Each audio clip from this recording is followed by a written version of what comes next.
Okay, so it is day 13 of treatment, July 13th. It has been about 11 days since I made a video. And that's because I've decided I'm going to start doing these weekly instead of daily. Um, Instead, on a daily basis, I'm going to be filling out these sheets that I made for myself, which track, good grief, look at that, it's the light, which tracks a different number of things that is related to the Lyme. What I ate, um, meds, making sure that they were all taken, all the supplements, all the herbs, all that stuff, when they were taken, um, the amount of water consumed each day, fatigue levels, mentality, and any sort of causes or anomalies, sleep levels from the night before, stress levels from working at home, factors into that, symptoms and or side effects, and the severity of each, from like faint to just unbearable, and then just follow-up notes. So that's what I'll be doing daily from now on for myself. And then, yeah, at the end of each week, today's a Thursday, but at the end of each week or at some point, just on a weekly basis, I'll just sort of be recapping anything from the week before that might have stuck out. Um, Speaking of which, for the past 3 days or so from day 11, 12, 13, yeah, today is a Thursday, so since Tuesday, I've actually been dealing with a number of stronger side effects, which I think what I'm feeling right now is a sort of base level Herx reaction. Um, but yeah, right now, I wrote this down yesterday because after a second day of having these, I thought, okay, this is probably something.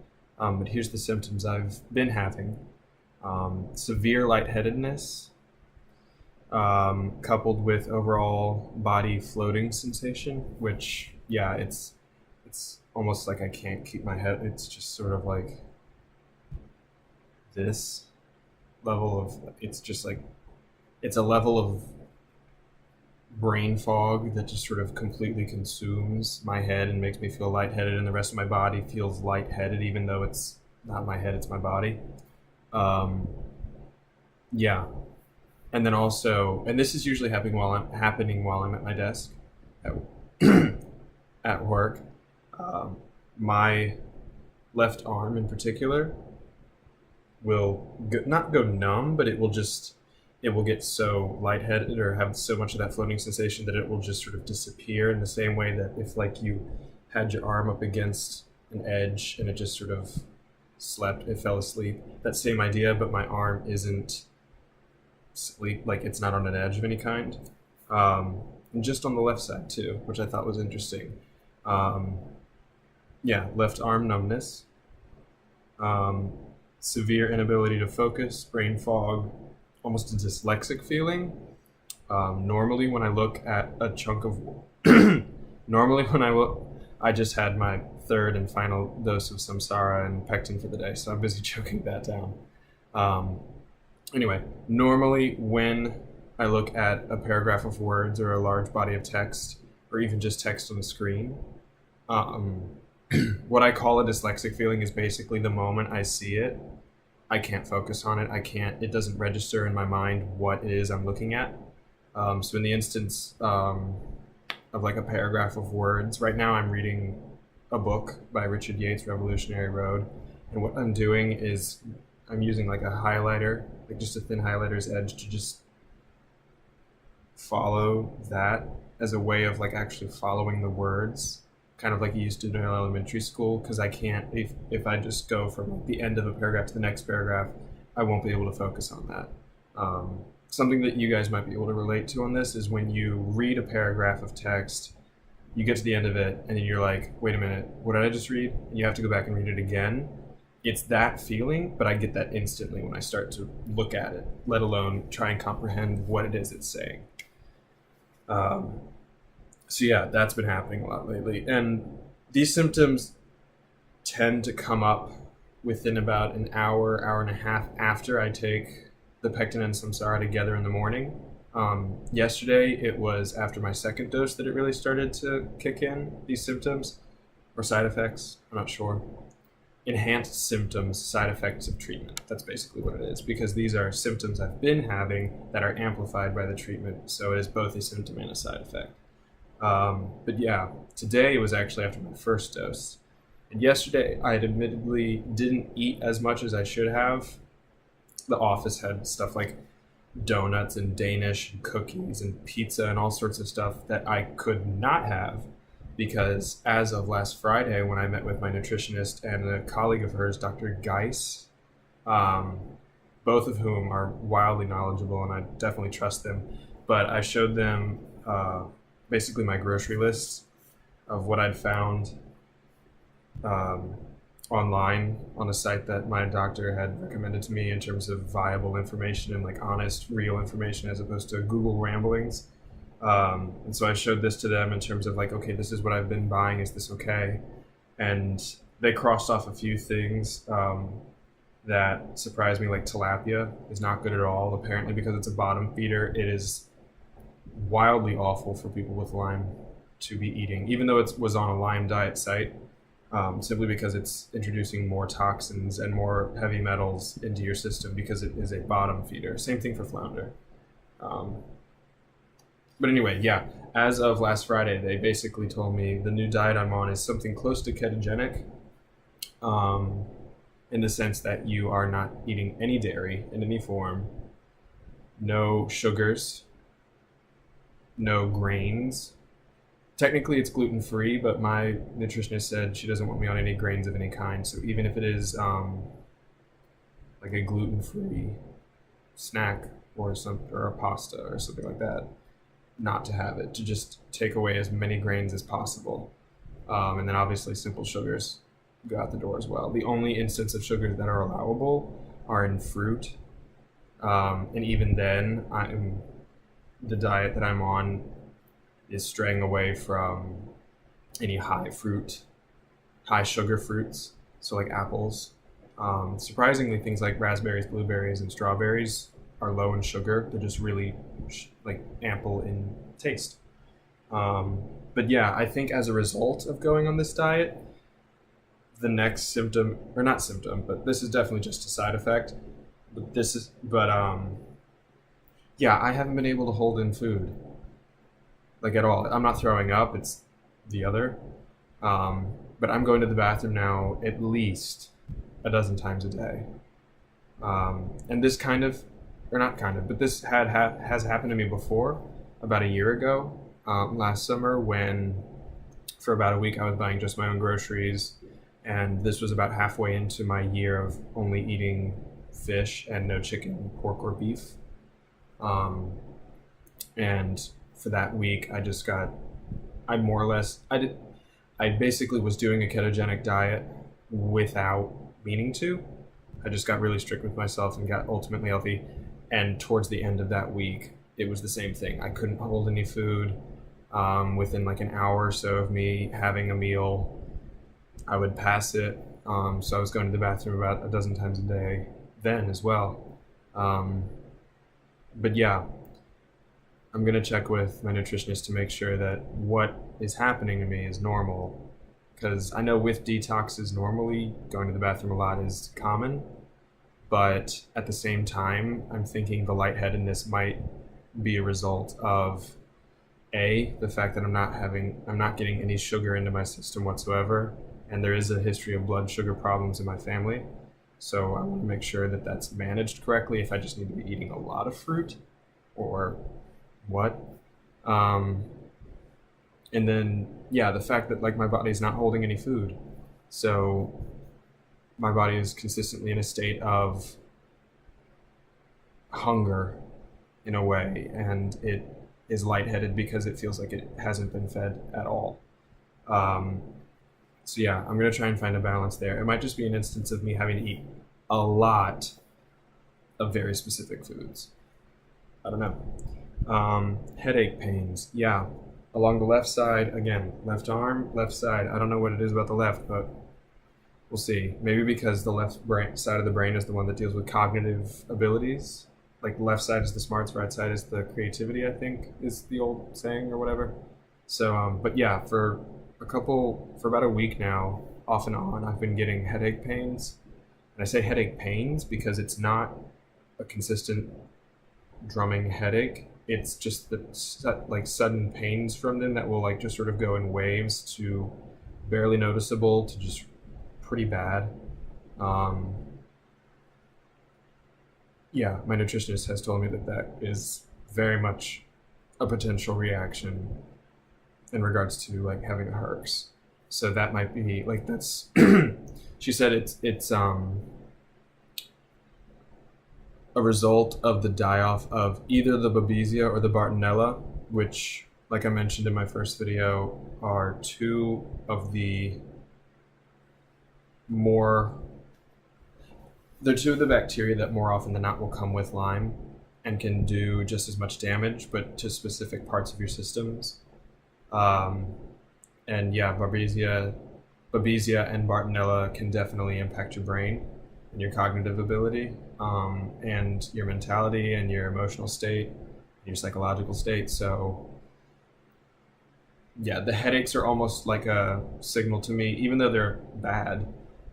They are almost like a signal of, okay, that's die off is what's happening up there. And so you have these Babesia, Bartonella, and Lyme bacteria all bursting, causing the headache. And then the hope is that I'm getting enough of this pectin into my system to flush it out. Um, but yeah, hot forehead. That was yesterday. I didn't get one today, but I had a really hot forehead yesterday. It was strange. Neck, feet, and shoulder pains. And then I couldn't hold up my head at one point. Like that lightheaded sort of neck pain nest, all of it just sort of got to be too much, and I just sort of had to put my head down for a little bit. But I had one of the nurses at my job check my blood pressure, and it was 120/80, which, if I'm not mistaken, is like perfect. I've always had, well, not always, but ever since I started to be really mindful of my own health a few years back, my blood pressure's been pretty stellar now for a few years, which it's one of the few things I pride myself on whenever I go into the doctors. I always know that my blood pressure's going to be good. And yeah, that was when my lightheadedness and the floating sensations and everything were at their most powerful. So blood pressure is not affected by this, which I thought was interesting. And I think ultimately the lightheadedness ties in with the detoxing and the lack of sugars. And it could be that my body's just going through a transition right now where instead of relying on carbohydrate sugars and simple sugars and more complex sugars and carbs and all that stuff, instead of relying on all of that for fuel, my body is now transitioning into using up fat stores around my midsection, because I have noticed, I'm not going to bother shifting the camera down, but I have noticed that my midsection, which has had fat stores for as long as I can remember, is starting to thin up and tone up just a little bit. Even though I have not been in the gym for about 2 weeks now, I just don't have the energy anymore. They are still retaining pretty well. I have noticed that obviously, like my muscle mass definition, whatever you want to call it, has gone down. Although my nutritionist and the associate she brought in mentioned that I can still be active, I can still go to the gym, but it has to be lighter exercises, and if I do cardio rather than steady pace cardio, so like going at the same pace for 30 minutes or something, that's not good. They want me to sweat, so things like HIIT, the Stairmaster, things like making myself sweat. And they also mentioned that being in the sauna a few times a week is a great thing. So I'm going to try and get in there more often. I haven't had the time lately. I'm really, really busy with work.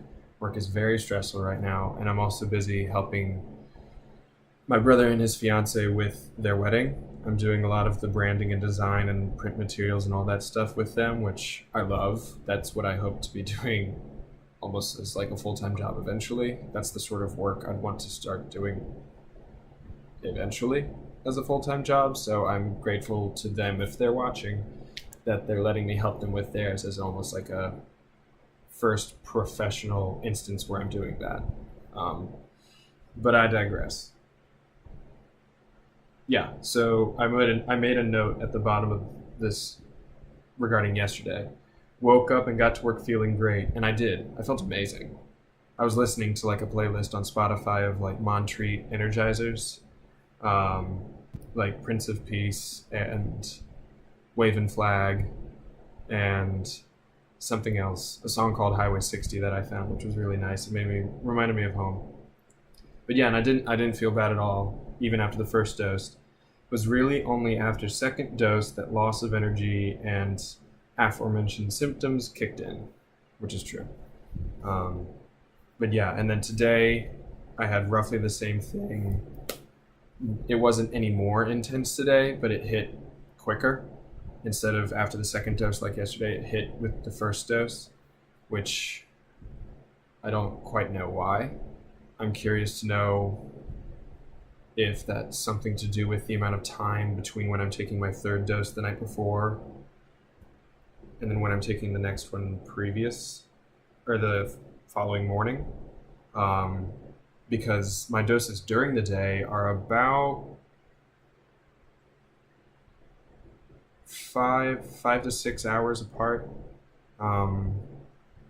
Yeah, I take my first dose in the morning before I leave for work, so that's around 7:30 or 8 o'clock, somewhere in that window.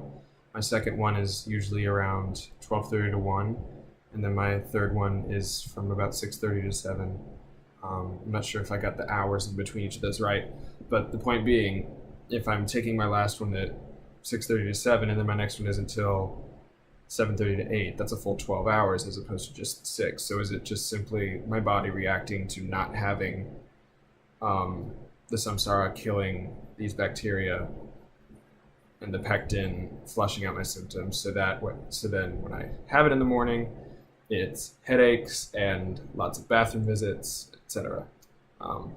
That's my thinking. So like in my mind, I've got sort of a logic to why this is all happening, but I've emailed my nutritionist. I want to make sure that the way my body's reacting is normal, and the fact that I'm having these symptoms a couple times, like 3 days in a row now, if that's normal. If I am feeling a small hurt, I'm of the volition now that I am experiencing a low-level Herxheimer reaction.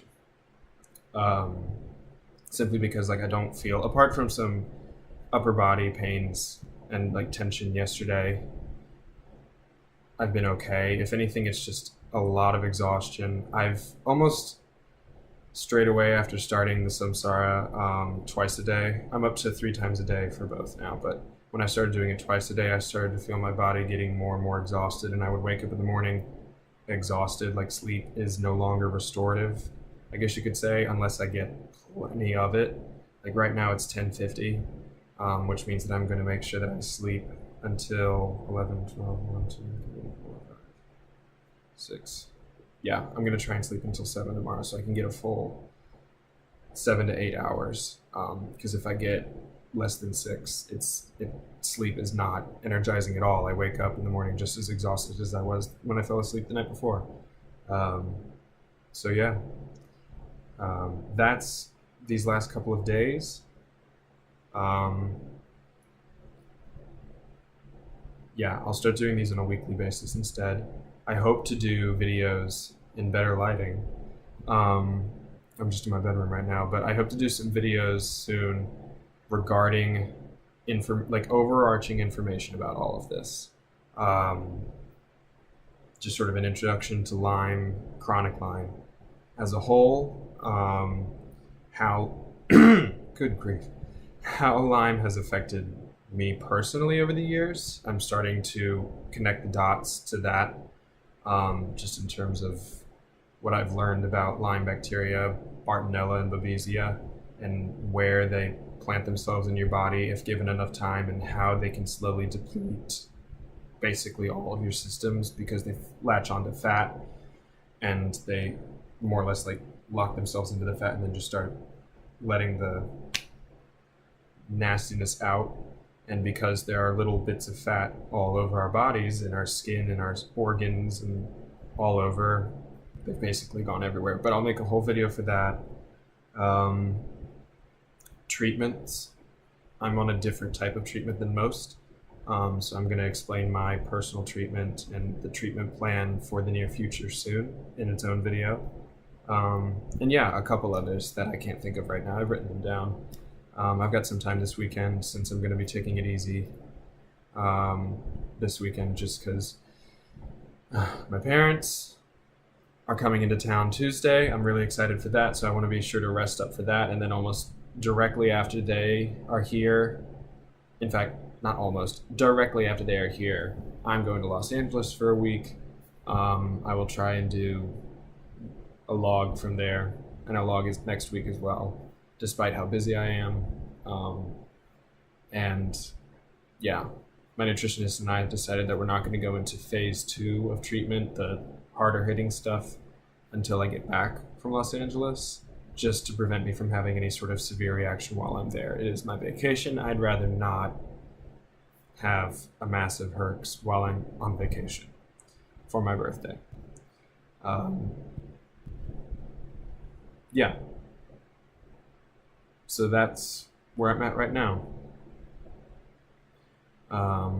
Yeah, I'll be sure to post those other videos up soon, and I will check back again next week.